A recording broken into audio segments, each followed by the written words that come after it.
Welcome back to Living Local. Child bedlessness is a national problem and one that a national nonprofit is working to solve. Sleep in Heavenly Peace has chapters all across the country, including one here in the Quad City area. And it's on a mission to deliver beds to children who don't have one. And joining us via Zoom, Amber Matheson and Mark Beck with Sleep in Heavenly Peace. Thank you so much for joining us today. Good morning. Good morning. So let's start off. What is Sleep in Heavenly Peace and how did it get started? Well, Sleep in Heavenly Peace basically is a nonprofit organization that builds beds for children in need. And it started out in Twin Falls, Idaho in 2012 by a fellow by the name of Luke Mickelson. He was a church youth leader, and he built a bed in his garage for a family in need in his church. And it got a lot of notoriety on Facebook and so on and so forth, and then it just snowballed from there. And right now there are 245 chapters in nearly 50 states and 3 countries. Lots and lots of beds have been built. I think 6,245 beds as of yesterday. Wow. The statistic sheet, and over 2,000 this year alone already, and here we are only in March. Now that's nationally, not just locally. Right. So how was Sleep in Heavenly Peace brought to Jackson County then?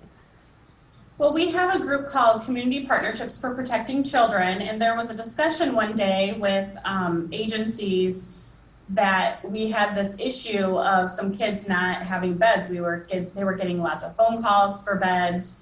And so from there, we had a group including, HACAP, Macokota, Hometown Pride, Iowa State University Extension Outreach in Jackson County, and then other community agencies. And so then we formed a small committee, and we selected 3 of us to go to Portage, Wisconsin to learn how to build beds and to do the training. So Mark Beck, myself, and David Heyer started by going to Portage to the training. Awesome. So why is Heavenly Peace needed in our community? Yeah, we did an initial ask on how many beds our agencies thought that they were in need of, and we only had one agency that said that they needed 31, and from right there we were like, okay, this is a huge need in our community. We're not even going to ask anymore, so let's just go ahead and move forward with the project. We know that kids who are not in beds and have poor sleep, it can lead to hyperactivity issues as early as the age of 5. In teenagers, anxiety and depression are linked to poor sleeping habits, 27% and 69% of the time. And we also know that plenty of sleep usually translates to better grades, improved emotional health, and a happier, healthier home life. And so we really felt that this was a huge need in our community to get these kids into beds. Definitely, and what a great thing you guys are doing. So how much do the beds cost? Well, when we went to the training, it was estimated, and that was back in October, something like that. It was estimated $350 to $400 in materials for beds. That would be the lumber and the mattress and some of the bedding like that you see behind us here. Now, unfortunately, lumber prices have skyrocketed, so I think we need to add quite a bit more to that. And that's why we really need the generous donations that we've received so far to keep on building these beds. Yeah, so let's get to that in just a second, but tell me a little bit more about your Community Build Day in April. Well, we've selected a day and a rain day in April to build a community, called a Community Build Day. We had our team build back last month, and that is a prerequisite before we have a community build. Community build is where we ask volunteers from the local area in Jackson County to come and help us out with this project. And we are going to shoot for 20 beds that day.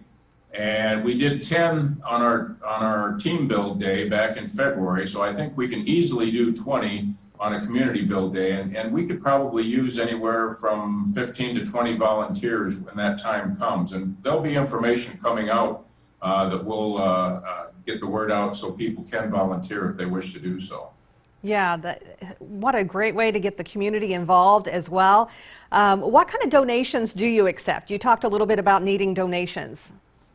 Yes, so we have on display for you some of the donations that we've received already. So we do take handmade quilts. We also take the comforters, twin-sized bed sheets, mattress protectors, pillows. So anything that we can use for bedding, we do take those for donations. We also take monetary donation. As Mark said, lumber prices have gone up, and so we do have to purchase the lumber. We've received some generous donations from people already, and also we've written some grants. So the A.E. Pearson Foundation, Community Foundation of Greater Dubuque, Dubuque Sisters of St. Francis, Tyson's Home and Auto, and then Brad Dairy Motors has allowed us to use their facility to have the build, store our equipment. And so really right now, we did have to write those grants to get money to buy our equipment in order to have the build days. And then now, we're raising money and collecting supplies so we can actually deliver the beds with the bedding. Now, if someone wants to volunteer with you guys, how can they do so? Yeah, they can reach out to Mark or myself. We have an email address, and I believe you have those. And they can call us. We have a phone number on the Sleep in Heavenly Peace website. We have a Facebook page that you can direct message us. So there's lots of ways to get a hold of us.